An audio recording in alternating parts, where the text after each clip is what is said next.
안녕하세요. 저는 30대 후반 여자입니다. 저는 임신과 출산과 함께 시댁 식구들과 연을 끊게 되었는데요. 오죽했으면 저와 남편이 시댁과의 연까지 끊게 되었는지 제 이야기 한번 들어주실래요? 저는 누나만 2명인 종갓집 귀한 아들과 결혼한 며느리였고, 그와 반면에 저는 그저 평범한 집안의 외동딸이었어요. 종갓집 맏며느리. 생각보단 괜찮았어요. 시누이들이 있다고 한들 모두 시집들을 갔을 뿐더러 자식까지 있으니 산다고 바빠 저에게 크게 시집살이 시킨다거나 간섭을 하는 일도 없더라고요. 시모 역시 별다르게 저에게 트집을 잡는다거나 하는 일이 없어 많은 사람의 우려와는 다르게 평탄한 결혼 생활을 하고 있었어요. 남편 역시 집안일에 대한 모든 권한을 저에게 일임한 덕에 조그만 의견 충돌조차 없이 편안한 생활이 가능했죠. 단 한 가지 힘든 점은 있었어요. 그건 바로 몸이 조금 힘들다는 것이었어요. 종갓집 며느리답게 온갖 집안 행사를 맡아 해야 했고, 그 정도 힘든 것쯤이야 종갓집 맏며느리로 들어오면서 어느 정도 각오를 했던 터라 얼마든지 참아낼 수 있더라고요. 무엇보다 마음이 편하니 별것 아닌 것처럼 느껴지기도 했고요. 그래서였을까요? 저는 생각보다 빨리 임신하게 되었고, 저의 임신 소식에 평소 무뚝뚝하기 그지없던 시부에게까지 전화가 왔더라고요. 아가, 소식 들었다. 임신이라고? 네, 아버님. 병원 다녀왔는데 5주 됐다네요. 그래. 잘했다, 잘했어. 고맙다, 정말. 네가 복덩이구나. 아니에요. 운이 좋았죠. 그래, 항상 몸 조심해야 하는 거 알지? 언제 어디서든 조심 또 조심하거라. 다시 한번 고맙다, 고마워. 손이 귀한 집인 덕에 시부만 아니라 모든 식구가 다 제 일인 듯 과하게 기뻐해 주었고, 뱃속 아기의 성별이 남자라는 사실을 알렸을 땐 그야말로 동네 잔치라도 열 기세로 기뻐하시더군요. 하지만 그런 기쁨도 잠시, 뱃속에 귀한 아들을 품고 있다는 이유로 과한 걱정과 우려가 쏟아지기 시작했어요. 뱃속의 아기 중요한 거 저도 압니다. 하지만 그 걱정도 적당한 선이 있는 건데, 시모를 비롯한 시누이들은 그 선을 점점 넘기 시작했고, 좋은 마음에서 시작했던 조언은 어느새 간섭이 되어가고 있었어요. 어느 정도였냐면 시누이들은 하루씩 번갈아 가면서 연락이 와 저의 일거수일투족을 감시라도 하듯 캐묻기 시작하더니 어느 날은 먹는 걸로도 간섭하기 시작하더군요. 옳게, 몸은 좀 괜찮아? 입덧은 해? 아니요, 다행히 입덧은 안 할 것 같아요. 먹는 것도 잘 먹고 아직까진 자는 것도 잘 자고 있어요. 그래? 그러면 다행이다. 어제는 병원 다녀왔다고 했고, 오늘은 어디 나가? 아, 요즘 뭐 특별히 먹고 싶은 거 없어? 내가 택배로 보내줄게. 아, 오늘은 집에서 좀 쉬려고요. 요즘은 빵, 떡볶이, 국수, 이런 게 자꾸 먹고 싶은 거 있죠? 응? 그런 거 말고 몸에 좀 좋은 거 먹지. 이상하게 밀가루 들어간 게 자꾸 당기네요. 혹시나 병원에 물어보니까 스트레스 받지 말고 먹고 싶은 거 먹으라고 해서 조금씩 조절해 가면서 먹고 있어요. 아유, 그래도 안 돼. 밀가루 몸에 좋지도 않은데. 그러지 말고 내가 찾아보니까 임산부 식단도 있더라. 그거 보내줄 테니까 그렇게 챙겨 먹어. 전화 끊고 바로 보내줄게. 아, 네? 네, 알겠어요. 이쯤 되니 그냥 설득을 포기하게 되더라고요. 병원에서도 된다고 하는데도 시누이 본인은 절대로 안 된다고 하는데 제가 뭐라고 할 수가 있겠어요? 통화할 때마다 안부를 묻는다는 명목하에 하나부터 10까지 다 묻고, 이건 이래서 안 된다, 저건 저래서 안 된다고 설교와 간섭을 늘어놓는 게 시누이들의 일상이 되어가고 있었어요. 전 그런 시누이들의 행동이 기가 막히고 코가 막혔지만 뱃속에 애도 있는데 화를 내서 뭐하나 싶어서 그냥 대답만 하고 넘겨버리는 생활이 반복되고 있었죠. 그러던 어느 날 남편과 저녁을 먹고 있는데 한동안 잠잠했던 시모에게서도 전화가 오더라고요. 아가, 몸은 좀 어떠니? 저녁은 먹었니? 네, 지금 먹고 있어요. 몸은 괜찮고요. 식사는 하셨어요? 그럼 우리는 일찍 먹었지. 그나저나 너 예정일이 언제였지? 혹시나 해서 묻는 건데 당연히 자연분만 할 거지? 이건 또 무슨 말인가 싶더군요. 아직 배가 나오지도 않았는데 자연분만이라니. 물론 저도 자연분만이 싫은 건 아니었어요. 하지만 아직 초기인데 지금부터 자연분만 타령이 시작되면 출산할 때까지 이 타령을 들어야 한다는 상황 자체가 싫더군요. 그래서 이번만큼은 제 생각을 똑바로 말하기로 했어요. 자연분만이요? 아니 어머님, 저 아직 밖에 나가면 임산부인 줄 아무도 몰라요. 아직 그런 걸 결정하기엔 너무 이른 거 아닐까요? 아, 물론 저도 상황만 된다면 자연분만 생각하고 있긴 한데 하여튼 그런 말 하기엔 너무 이른 것 같아요. 하지만 시모는 역시나 대화가 될 리가 없었고 더 심하게 자연분만을 강요하기 시작하더군요. 아니, 얘, 상황이 된다면이 아니라 무조건 자연분만 해야지. 자연분만을 해야 아기한테도 좋고 머리도 똑똑하다고 하더라. 여러모로 자연분만이 좋아. 그러니까 넌 다른 생각은 하지도 말고 자연분만만 생각해. 여러분, 이런 상황에 뭐라고 답하는 게 맞는 걸까요? 자연분만 할 수 있다고 말해도 출산날 뚝딱하고 아기가 나오는 것도 아니잖아요. 상황이 이렇게 되자 어떻게 말해야 될지 정말 곤란하더군요. 시모는 제 입에서 원하는 대답이 나올 때까지 10분이 넘도록 자연분만에 대해 좋은 점만 나열하고 또 강요했어요. 제가 가뜩이나 어두운 표정으로 전화를 받고 있자 남편이 걱정되는 얼굴로 가까이 오더라고요. 그래서 일부러 전화를 스피커로 돌렸죠. 시모 입에서 자연분만이라는 단어가 세 번째 나오는 순간 남편이 시모에게 노발대발 화를 내기 시작하더군요. 아, 엄마, 제발 좀 그만해. 엄마 극성에 뱃속의 아기도 스트레스 받겠다. 아직 출산하려면 멀었는데 벌써 무슨 자연분만이야? 아니, 아들, 옆에 있었어? 아니, 엄마는 다 우리 손주 생각해서 그러지. 엄마 손주이기 전에 우리 아기야. 그러니까 이제 좀 그만해. 아기 나올 때 되면 우리가 자연분만할지 수술할지 알아서 잘 결정해서 나을 테니까. 아들, 수술이라니. 엄마는 너희 셋 다 자연분만으로 낳았어. 그러니까 봐라. 너희들 얼마나 건강해. 건강은 무슨? 나 잔병치레 엄청나게 하면서 큰 거 기억 안 나? 엄마가 내 병원비로 병원 기둥 하나는 세웠다고 했던 거 기억 안 나냐고. 아무튼 한 번만 더 이 사람한테 전화해서 이상한 소리 해봐. 전화 차단해버릴 거야. 그리고 누나들도 똑같아. 이 사람한테 다들 쓸데없는 연락도 하면 다 차단해버리고 나중에 아기 얼굴도 안 보여줄 거야. 그래도 되지? 그게 무슨 소리니? 출산하면 얼굴은 보여줘야지. 그리고 쓸데없다니. 우린 다 걱정하고 생각해서 그러는 건데. 그 걱정이 다 쓸데없는 짓이라고. 이 사람이 굳이 아무 말 안 하니까 나도 이때까진 가만히 있었는데 오늘 엄마 말하는 거 들어보니 도저히 안 되겠네. 이러다 진짜 사람 피말려 죽이겠어. 그러니까 엄마 손주 무사히 세상 빛 보게 해주고 싶으면 이 사람한테 전화해서 왈가왈부 간섭 좀 하지 마. 그럼 끊어.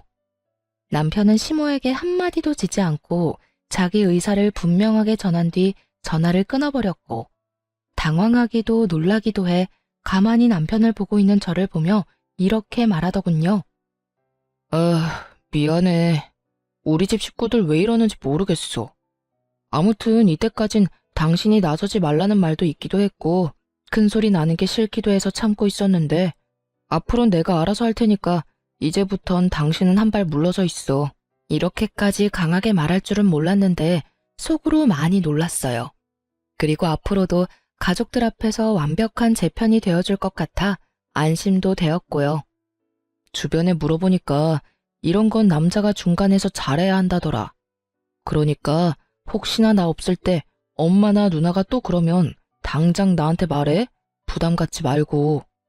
참 고맙더라고요. 괜히 임신한 유세 부린다는 말을 듣고 싶지 않아 참고 있긴 했지만 사실 한계치에 다다르긴 했었기에 이 타이밍에 나서준 남편이 더없이 든든하더군요. 가끔 연락이 온다고 한들 사람 마음이 웃긴 게 남편이 이렇듯 제 편을 들어주니 시모와 시누이들이 간섭해도 그러려니 하며 큰 스트레스는 받지 않게 되더라고요. 하여튼 그날 이후 남편의 으름장이 제대로 먹히긴 했는지 시댁 식구들의 연락은 눈에 띄게 줄어들었어요. 아주 가끔 시아버지가 연락이 와서 먹고 싶은 건 없는지 물으며 며느리 먹고 싶은 건 다 사줘야 한다며 용돈 보내주시는 것 말고는 없었죠. 그렇게 시간은 흘러 출산이 얼마 남지 않은 어느 날 우려했던 상황이 나오고 말았어요. 뱃속에서 잘 놀던 아기가 너무 잘 놀아버렸는지 갑자기 여가가 되어버렸다고 하더군요. 바로 직전 검진까진 똑바른 자세로 잘 있던 아이가 여가가 되어버린 것도 당황스러운데 자연분만이 되지 않는다는 소식을 들은 시모의 반응을 생각하니 한숨이 끊임없이 나왔어요. 저의 예상대로 소식을 전해들은 시모는 득달같이 집으로 찾아왔고 그간 모아두기라도 한 것인지 속사포처럼 잔소리를 쏟아내더라고요. 넌 도대체 몸 관리를 어떻게 했니? 이제 아기 나올 때 다 됐는데 너가 몸 관리를 좀 더 잘했어야지. 그래서 정말 수술밖에 방법이 없대? 다른 방법은 없는 거야? 내 원참, 나는 한 번도 그런 적이 없는데 넌 도대체 왜 그런 거야? 정말 미쳐버릴 것 같더라고요. 아니, 아기가 갑자기 마음이 바뀌어 방향을 바꿔버린 것을 제가 무슨 수로 막나요? 다 큰 자식도 말을 들어먹지 않는데 뱃속에 있는 아기를 제가 무슨 수로 다시 되돌려 놓겠어요? 시모는 제가 무슨 대역죄인이라도 되는 양 저를 인정사정 없이 몰아붙이기 시작했어요. 그래도 전 최대한 차분하게 설명하려고 애썼죠. 아니 어머님, 제가 이렇게 되고 싶어서 이렇게 만든 것도 아니고 잘 아시잖아요. 이건 어쩔 수 없는 일이라는 걸요. 병원에서도 이런 경우가 종종 있다면서 어쩔 수 없는 일이라고 하셨어요. 어쩔 수 없는 일? 네 뱃속에서 일어나는 일인데 뭐가 어쩔 수가 없어? 다 네가 우리 말 안 듣고 네 멋대로 굴어서 이런 거 아니야. 하여튼 이래서 내가 너한테 그렇게 연락을 했던 건데 이제 어쩔 거야? 너 때문에 우리 귀한 손주 몸도 약하고 머리도 나쁘게 태어나면 어떡할 거냐고. 아무리 좋게 설명을 해보아도 시모는 애초에 제 말을 귀담아 들을 생각이 없어 보였죠. 그쯤 되니 억울함을 넘어 짜증이 나더군요. 결국 화가 폭발해버린 저는 더는 시모와 입씨름을 하지 않고 그 자리에서 바로 병원으로 전화를 걸어 담당 선생님과 시모를 통화시켜버렸어요. 처음부터 시모는 우리 며느리 때문에 아기가 갑자기 여가가 되었다며 어떻게든 제 탓으로 돌려보려고 애썼지만 의사 선생님이 이건 아니다 싶었는지 좀 강하게 나무라기 시작하더군요. 전문의의 사실을 바탕으로 한 꾸중과 호통에 시모는 연신 헛기침을 하며 얼굴이 붉어졌죠. 원하는 말을 듣지 못하니 선생님이 뭐라고 하시든 전화를 무턱대고 끊어버리더군요. 전화를 끊은 시모의 표정은 분노로 가득했고 전 그런 시모를 보며 이렇게 말했습니다. 충분히 들으셨죠? 어머님, 제발 다른 데서 카더라식 거짓 정보만 듣고 저한테 나무라지 말아주세요. 선생님 말씀대로 이건 제 잘못도 아기 잘못도 아니고 어쩌다 일어날 수 있는 일이라고요. 그러니 이제 그만하고 돌아가 주세요. 저도 피곤해요. 제 말에 시모는 아무 말도 하지 못하고 한참을 저를 노려보더니 끝까지 입 한 번 떼지 않고 돌아가더군요. 상황이 이렇게 되니 전 아기를 출산하고 난 뒤가 더 걱정됐어요.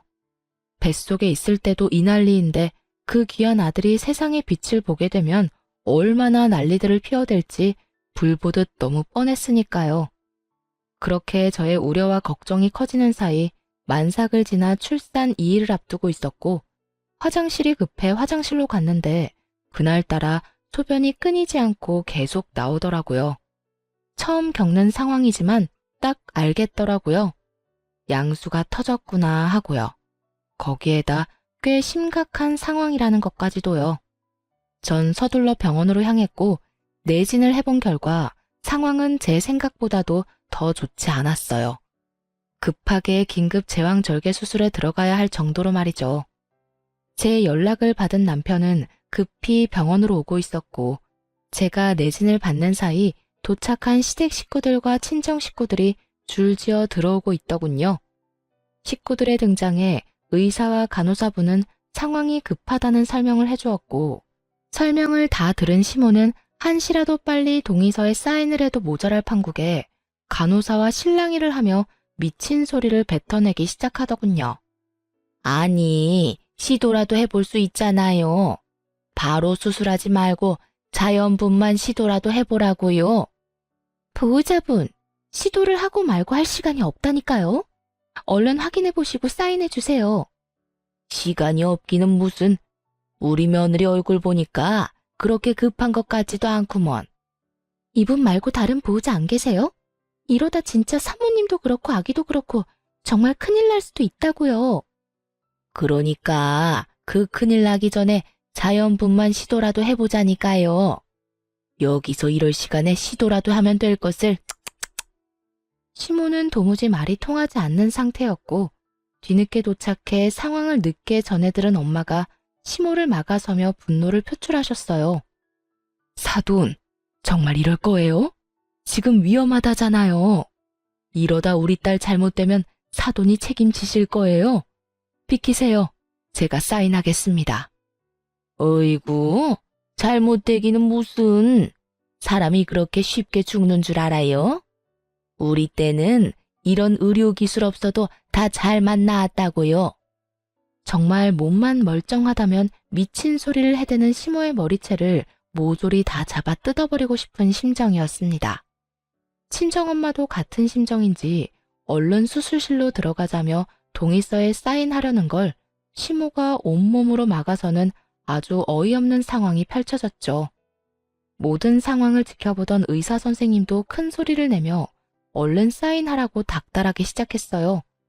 그 정신이 어지러운 순간에도 귀가 아플 정도로 시끄럽게 싸우는 두 사람 때문에 남편이 얼른 도착하기만을 기다렸어요. 자칫하면 엄마와 시모가 분만실에서 몸싸움이 날 수 있는 조마조마한 순간이었거든요.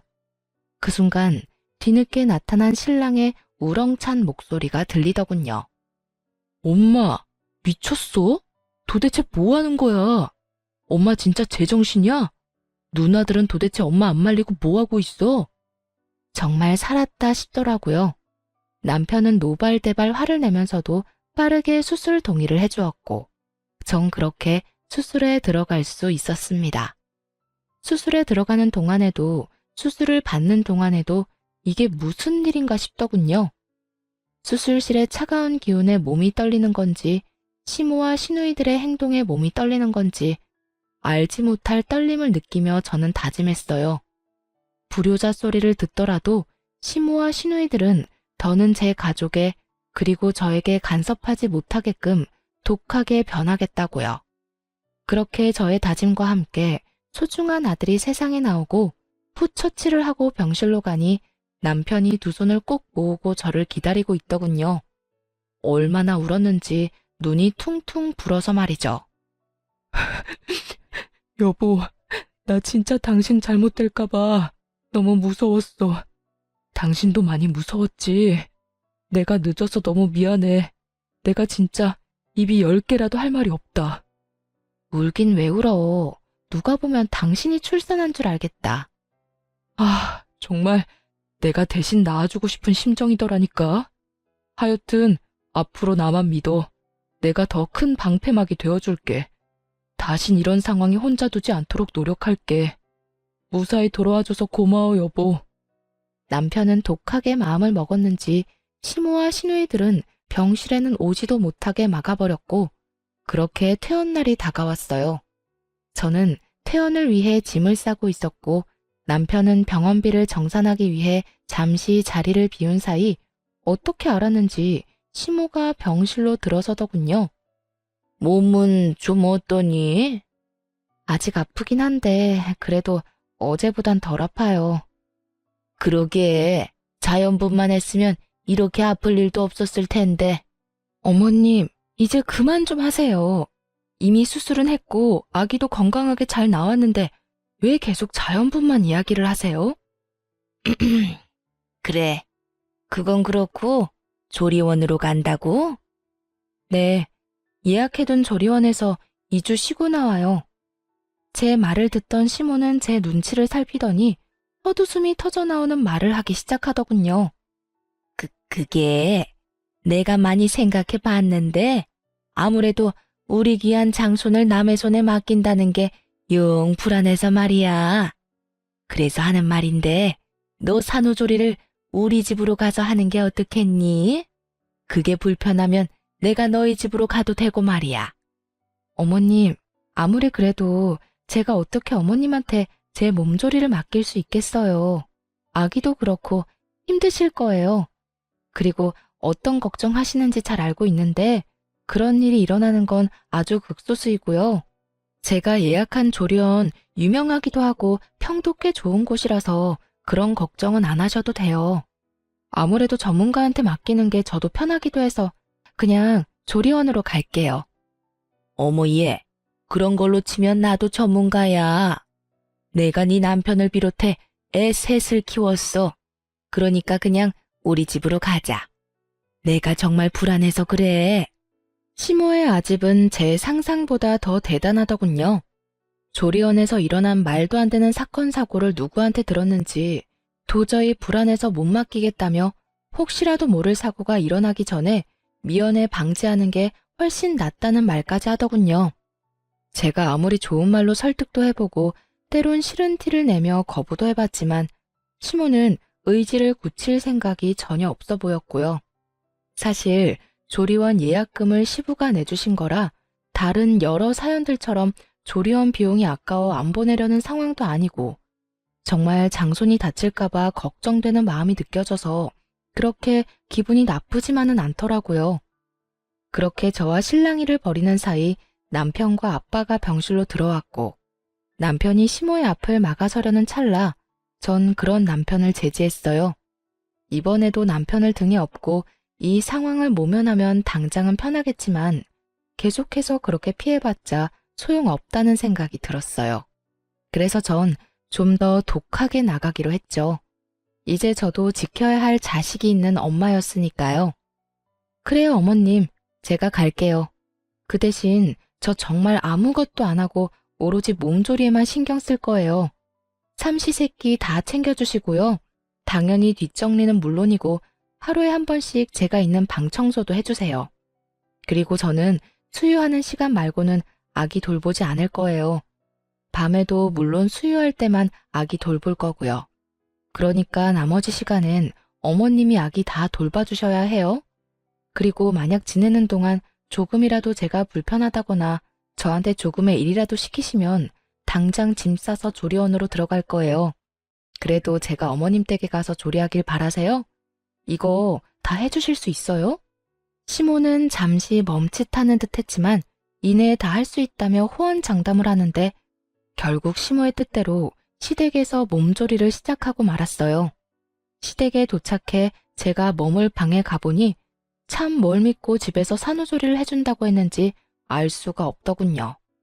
여기저기 굴러다니는 머리카락에 먼지, 굳이 코를 대지 않아도 묵은 냄새가 강하게 나는 꼬질꼬질한 이불. 딱 보아도 신생아와 산모를 맞이할 수 없는 방에 아기와 들어가 있으라고 하는데 참 기가 막혔어요. 그래서 전 주저하지 않고 시모에게 직접 청소해달라고 했죠. 어머님, 방 청소 좀 해주세요. 먼지도 너무 많고 머리카락도 굴러다니고. 이불은 새로 세탁하신 건 맞죠? 냄새가 나는데. 그러지 말고 이불도 새로 빨아주세요. 제 말에 시모는 아주 뻔뻔하게 거짓말을 늘어놓더라고요. 어머 얘, 청소도 다 했고 빨래도 다 해놓은 거야. 그러니까 언제 청소하고 언제 하신 빨래인데요? 그게 한 며칠 됐나? 며칠은 개뿔이라는 말이 정말 목구멍 끝까지 올라오는데 얼마나 말을 삼키고 또 삼켰나 몰라요. 시모는 찔리는 듯 저의 눈치를 살피고 있었고, 저는 한 차례 말을 삼킨 후 시모에게 이렇게 말했어요. 어머님, 제가 이래서 조리원에 가려고 했던 거예요. 요즘 조리원에 들어가면요, 하루에 한 번씩 청소 꼭 해주세요.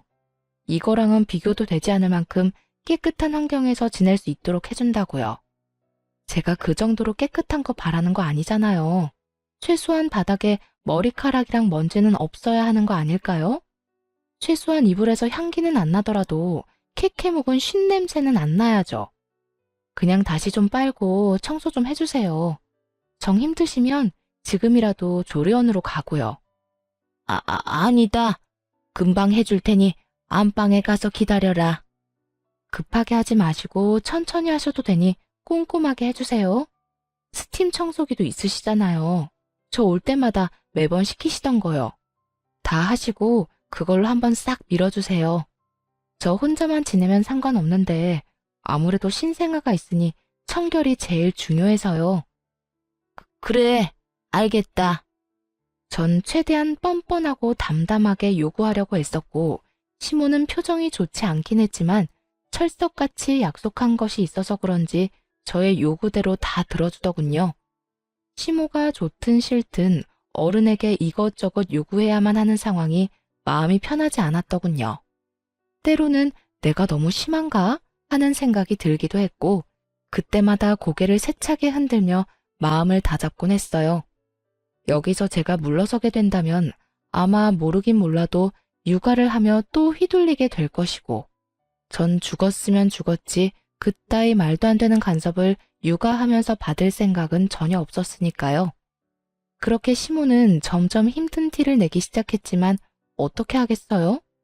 다 시모 본인이 자초한 일이었고 전 다른 건 몰라도 저 역시 몸조리만큼은 중요했으니까요. 시댁에 들어간 이후 시모는 전적으로 저의 뒷바라지를 시작했고 정말로 저에게 밥상까지 차려다 바치게 될 거라 생각하지 못했었는지 하루하루 지날 때마다 쑤신다는 곳이 늘어가더군요. 그러나 말거나 전 수유지옥과 트림지옥에 정신을 차릴 새가 없었어요. 새벽에 잠도 못 자고 아이를 돌보다 보니 아기가 잘 때는 저도 같이 지쳐 쓰러져 자고 있을 때가 많았어요. 그래서 시모가 모든 집안일을 혼자서 할 수밖에 없었죠. 그걸 보던 시부는 말년에 고생한다며 그러게 예정대로 조리원 가면 되는데 여편네가 이상한 고집을 피운다며 저 대신 혀를 끌끌 차셨죠. 아이만 3명을 키웠다며 큰소리 떵떵 치던 시모도 이 정도로 힘든 줄은 몰랐는지 날이 갈수록 말수도 줄어들고 얼굴살도 빠지셨더라고요.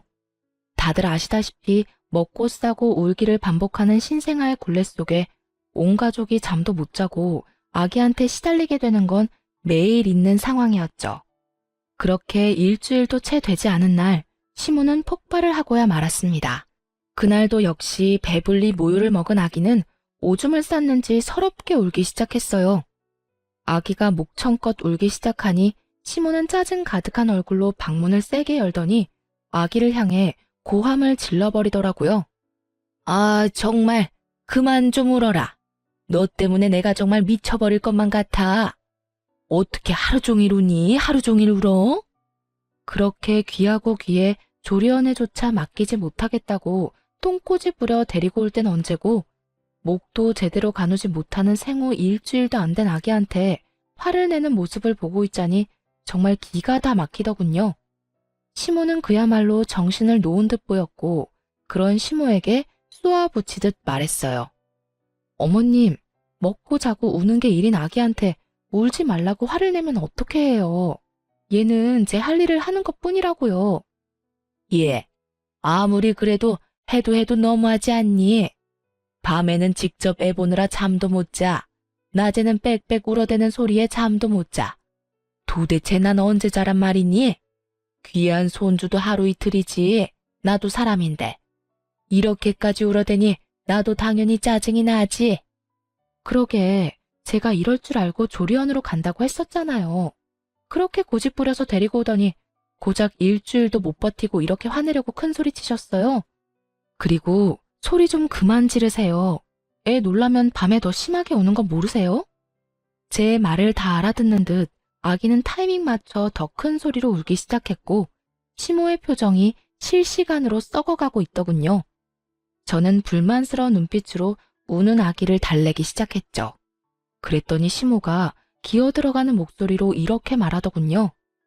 아가, 너 지금이라도 조리원에 들어가면 안 되니? 네? 그게 무슨 말이세요?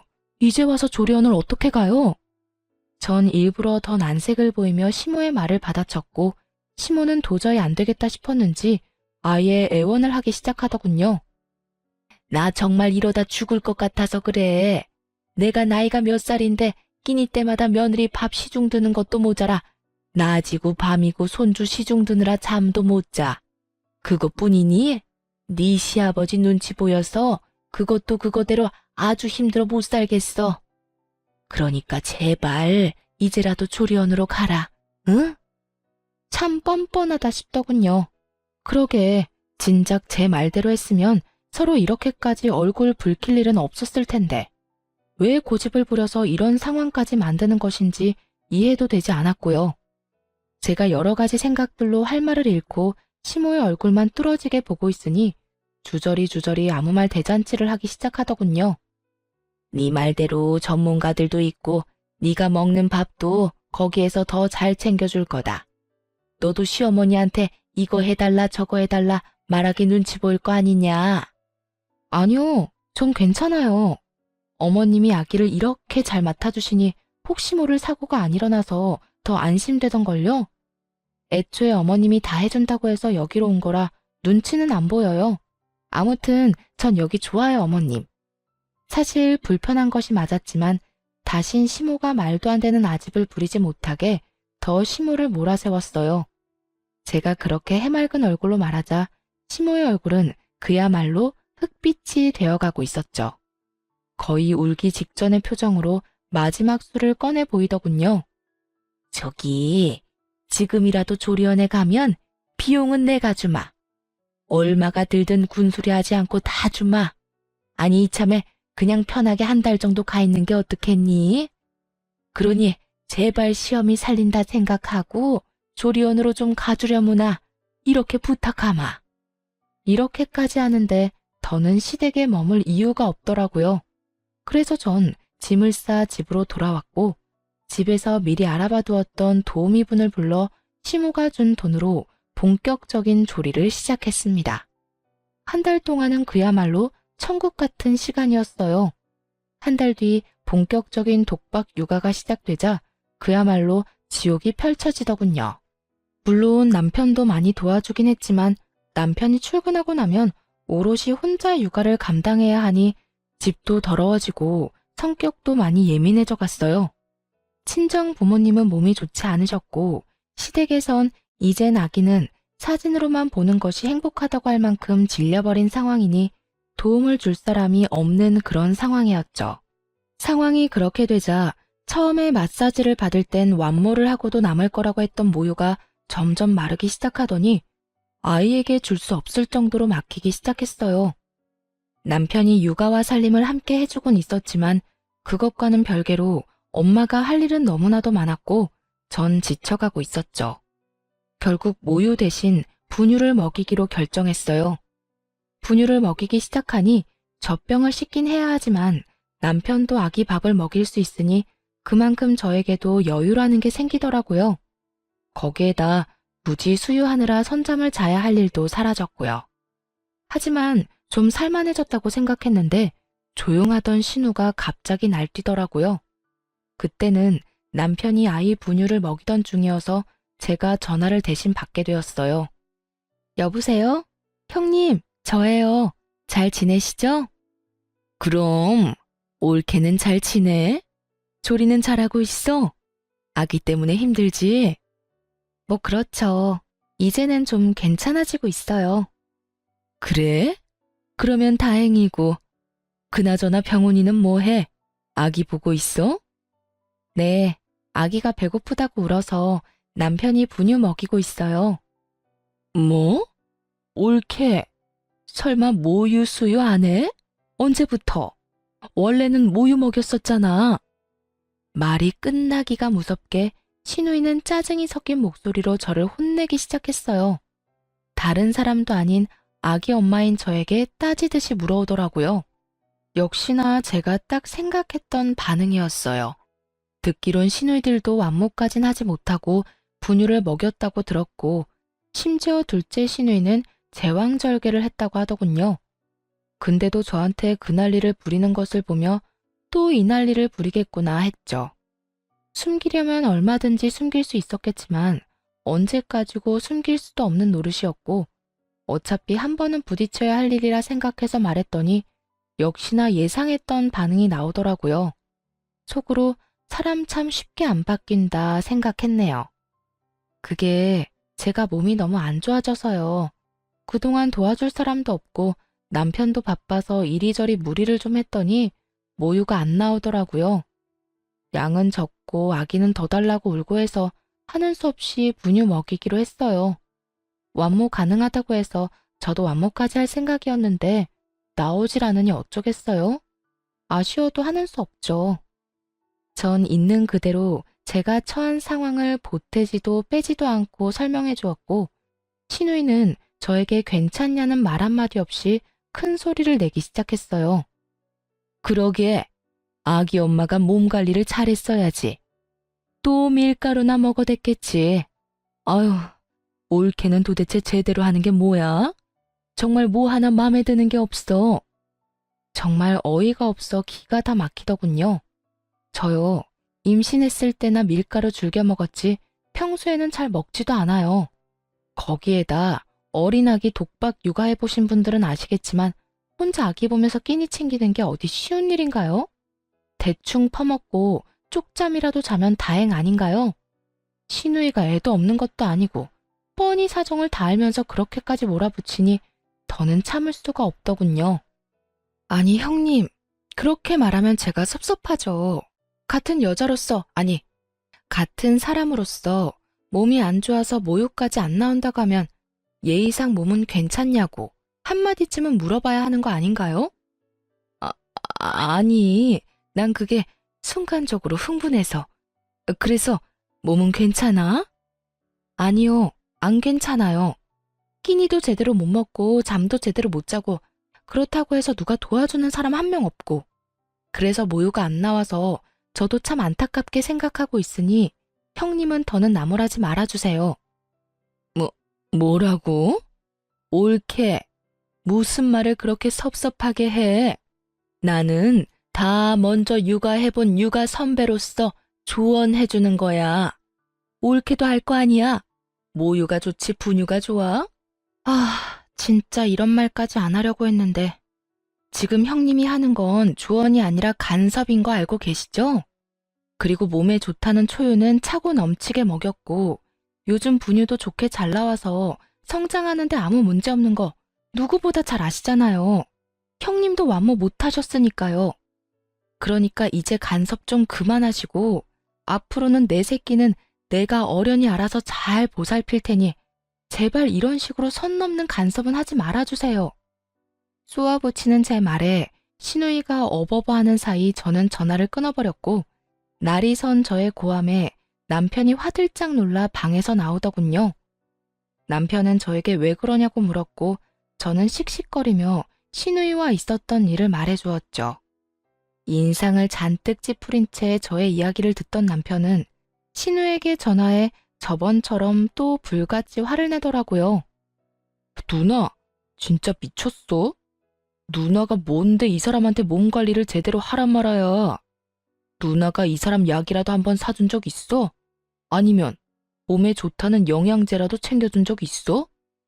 내가 분명히 말했지. 이 사람한테 그딴 말 하지 말라고. 말이야 바른 말이라고. 누나가 무슨 권한으로 내 새끼한테 감나라 배나라야. 우리가 부모인데 우리가 어련히 알아서 하지. 그러니까 앞으로 이 사람한테 전화도 하지 마. 나한테도 한동안 연락도 하지 마. 알겠어? 이 정도 했으면 이젠 그만하겠지 생각했거든요. 그런데 신우는 참 포기를 모르는 여자더라고요. 며칠 동안 무서울 정도로 조용하던 시누이는 시부와 함께 시모, 둘째 시누이까지 대동한 채 집으로 왔더라고요. 이런 말하면 어떻게들 생각하실지 모르겠지만 전 오늘이 결전의 날이구나 싶었어요. 그 지긋지긋한 간섭의 고리를 완전히 끊어버릴 날이요. 이러한 제 생각을 알 리 없는 시모와 시누이들은 아기를 보며 행복한 시간을 보내는 시부와는 달리 아기는 뒷전이고 눈을 반짝이며 온 집으로 누비고 다니더군요. 뭐 하나 트집을 잡아볼까 하는 의도가 다분해 보였거든요. 세 사람은 집안을 둘러보며 되지도 않는 핀잔을 잡아대려고 애썼지만 제가 듣는 둥 마는 둥 대꾸도 제대로 하지 않으니 결국 모유 이야기로 바로 본심을 드러내기 시작했어요. 단유했다던데 그게 사실이냐? 다시 마음을 돌릴 생각은 없느냐? 분유보단 모유다. 여러 가지 말로 저를 설득하던 시모는 제가 마음을 돌려먹을 생각이 보이지 않자 남편을 몰아세우기 시작하더군요. 넌 이런 중요한 이야기를 왜 이 엄마한테 말도 안 한 거야? 하긴 제가 마음대로 다 휘두르는 대로 넌 입도 못 대고 있었겠지. 넌 지금부터 그렇게 네 마누라 치맛자락에 휘둘려서 나중에 우리 손주한테 정말 큰일이 생겼을 때 네 의견이라도 낼 수 있겠니? 이 엄만 참 걱정이 많다. 시모는 졸지에 남편을 마누라 치맛자락에 빠져 허우적거리는 남자로 만들어버리더니 저에 대한 적대감을 숨김없이 드러내더군요. 한참을 저에 대한 불만을 쏟아내던 시모의 입에선 결국 아직 한참이나 남은 제 아들의 교육에 대해서도 간섭하기 시작했어요. 정말 내가 이럴 줄 알았다. 자연분만도 못하더니 완모도 못한다는 게 말이나 돼? 우리 귀한 장손한테 도대체 네가 무슨 짓을 하는 줄이나 알아? 에휴, 이미 단유했다니까 그건 접어두고 앞으로가 중요한 거 알지? 네? 앞으로라니요? 뭐가 또 남았나요? 교육이 남아있지 않니? 넌 정말 엄마라는 애가 이렇게 생각이 짧니? 내가 이래서 마음을 놓을 수가 없다니까. 그래서 하는 말인데 앞으로 우리 장손이 뭘 배우고 어떻게 키워야 할지 나하고 네 시누이들이 도울 테니 부담스럽게 생각하지 말고 도움 받으려무나. 시모의 헛소리에 시누이들은 너나 할 것 없이 맞장구를 치며 그 말도 안 되는 말을 찬양에 가까운 동의를 하고 있었고 전 그런 세 사람을 번갈아 보며 따져 물었어요. 도움이요? 말이 좋아서 도움이지 아예 어머님 뜻대로 제 아들을 키우겠단 말이잖아요. 전 절대로 그렇게 할 생각 없으니까 그런 생각은 하지도 마세요. 네 생각이 왜 필요하니? 내가 그렇게 하겠다는데. 그러게 진작 네가 내 아들을 쥐락펴락만 하지 않았으면 이런 일도 없지 않니? 착하고 순한 내 아들이 네 치맛자락에 빠져 헤어나오질 못하니 내가 이렇게라도 해야 내 귀한 손주가 잘 크지 않겠어? 하여튼 내 뜻은 굳혔으니 잔말 말고 내 뜻에 따르렴. 정말 해도 해도 너무하더라고요. 엄마인 저를 인정해주지도 않고 말끝마다 귀한 손주, 귀한 손주. 속에서 분노가 쌓이고 있었죠. 시모고 나발이고 입에서 온갖 말들이 나오려고 하더군요. 시부가 옆에 있었지만 참지 못하고 한마디 하려던 순간이었어요. 시종일관 말 한마디 하지 않고 굳은 표정으로 바라보던 남편이 아기를 확 안으며 말했어요. 엄마, 누나, 이제 우리 영 끊고 살자. 더는 안 되겠어.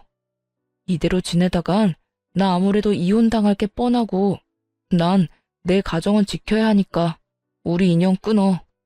너, 그게 도대체 무슨 말이야? 연을 끊자니. 그게 이 엄마한테 할 말이야?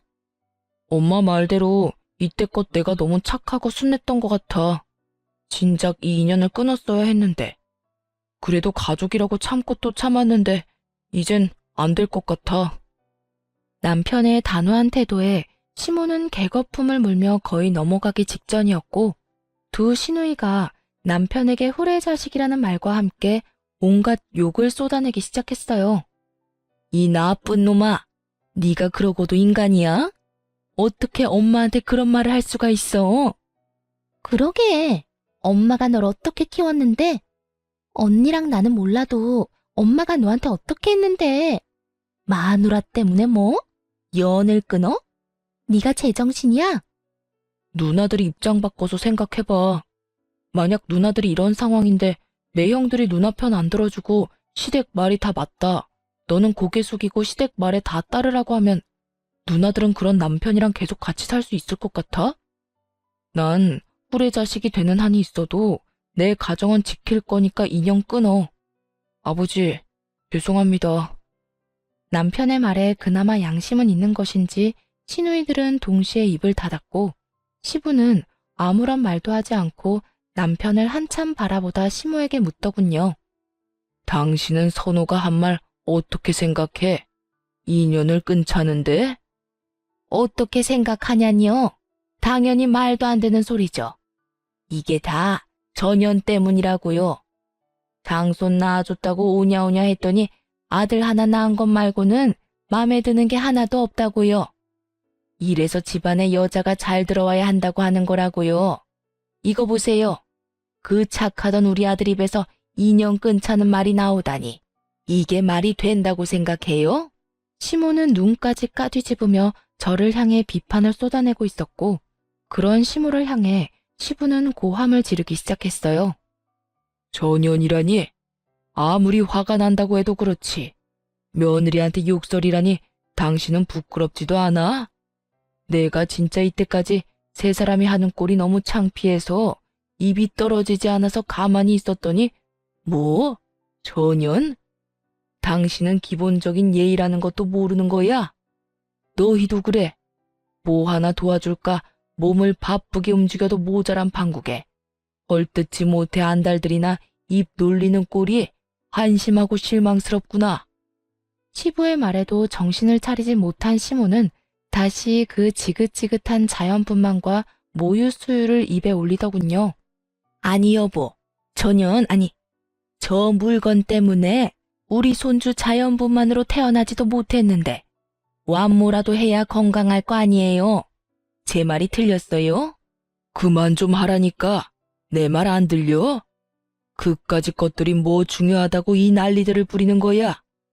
내가 이렇게까지 했는데도 못 알아듣는 것 같으니 앞으로 선호 뜻대로 이 집엔 발걸음도 하지 말고 연락도 하지 마라. 알겠어? 시부는 결국 남편의 뜻에 힘을 실어주었고 시누이들 역시 저희 집 출입 금지령과 함께 시댁 금지령까지 내려지게 되었죠. 시부의 그런 말까지 했는데도 불구하고 정신을 여전히 차리지 못한 시모는 모든 것이 다 제 탓이라며 제 머리채를 잡을 요량으로 저에게 달려들었지만 재빠르게 남편 뒤로 숨는 바람에 시모는 그대로 바닥에 고꾸라지게 되었어요. 그런 시모의 모습에 시누이들은 시모를 부축하기 바빴고 시모는 그런 시누이들의 부축을 받으며 며느리가 시어미를 밀어 넘어뜨렸다며 자신을 죽이려고 작정했다는 아주 말도 안 되는 곡소리를 내기 시작하더군요. 그 말도 안 되는 거짓말을 시부는 믿을 리 없었고 한심하다는 눈빛과 함께 이렇게 말하곤 집을 나가버렸어요. 네 엄마 다쳤다고 하니 너희가 병원 데려다주고 치료 다 끝나거든 내 집으로 보낼 생각 말고 첫째 집으로 데리고 가든 둘째 집으로 데리고 가든 알아서 해. 아니면 궁짝 잘 맞는 셋이 살던가. 결국 끝까지 정신 못 차리고 날뛰던 시모는 말년에 시부한테 쫓겨나게 생겼고 두 시누이는 시모가 짐같이 여겨졌는지 서로 미루려고 눈치만 살피더군요. 그런 세 사람을 바라보던 남편은 다신 찾아오지 말란 말과 함께 연을 끊자고 다시 한번 강조하며 세 사람을 차례대로 쫓아내버렸어요. 전 그런 남편의 뒤로 시모와 시누이들의 신발을 현관문 밖으로 던져주었고 그렇게 시모와 시누이들과의 연을 끊어버렸습니다. 그 후로 시모는 시댁으로 찾아가 시부에게 무릎을 꿇고 빌었지만 시부는 받아주지 않았다고 해요. 3개월이 넘는 시간 동안 시모가 날마다 찾아가 빌자 그제야 시모를 받아주었다고 하더군요. 물론 3개월이란 시간 동안 시모는 시누이들의 집을 전전하며 살았는데 둘 딸들이 얼른 나가라고 엄청 눈치를 줬나 보더라고요. 기가 팍 죽어서 시부 옆에서 잠자코 지내고 있다던데 지금까지 남편도 그렇고 저도 직접 연락한 적은 없네요. 아들 돌잔치 때는 시부만 참석했고 가끔 시부와 왕래하며 지내고 있죠. 남편과 시부는 저에게 세 사람과 영영 연을 끊고 살고 싶다면 그렇게 해도 상관없다고 해주었고 전 사랑하는 제 아들을 위해서라도 아직까진 세 사람과 왕래하며 지내고 싶진 않습니다. 남편은 여전히 저와 아들을 위해 기꺼이 가정에 힘써주고 있어요. 그 덕에 제 건강도 많이 회복된 상태이고요. 처음 세 사람과 연을 끊고 난 후 폐륜이라도 저지르는 것 같아 망설여졌지만 요즘은 그런 힘든 결정을 기꺼이 해준 남편에게 한없이 감사하며 행복한 일상을 살아가고 있어요. 이래서 가정에는 남편의 역할이 중요한 것 같아요. 다른 집 남편들은 시댁에는 자주 방문하자고 하고 처가에는 발길을 탁 끊는다고 하던데 저희 남편은 막내인데도 불구하고 부모님에게 쓴소리도 할 줄 알잖아요. 비록 부모님에게 영 끊겠다는 심한 말까지 해버렸지만 그럼에도 남편은 가정을 지키기 위해 큰 결심을 내려준 거잖아요. 저는 항상 자기 전에 남편에게 말해요. 저랑 결혼해줘서 고맙다고 말이죠. 그럼 남편은 저에게 가족들 때문에 고생시켜 미안하다며 호옥 안아주거든요. 지금 생각해도 저는 결혼 참 잘한 것 같아요. 지금까지 제 사연은 끝입니다. 너무 남편 자랑이 길었나요?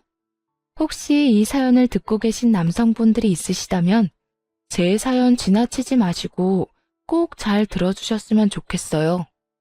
결혼은 두 사람이 사랑해서 하는 거잖아요.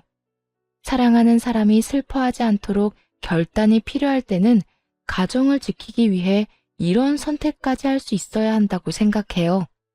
물론 모두 부모 자식 간의 영 끊으라는 얘기는 아니지만 서로를 위해 또 내 가정을 위해서라면 멀리 지낼 필요는 있다고 생각해요. 내 옆에 있는 사람이 알게 모르게 내 가족 때문에 상처를 받고 있지는 않는지 오늘부터라도 옆 사람의 말을 귀 기울여 주시면 좋을 것 같아요. 그리고 매일 따뜻한 말 한마디씩 건네주시면 더 좋고요. 부끄러워하면서도 분명 행복해하는 모습 보시게 될 거예요. 그런 말 한마디가 결혼 생활을 유지하는 큰 힘이 될 테니까요. 말이 너무 길었네요. 이만 마치겠습니다. 지금까지 들어주셔서 감사해요.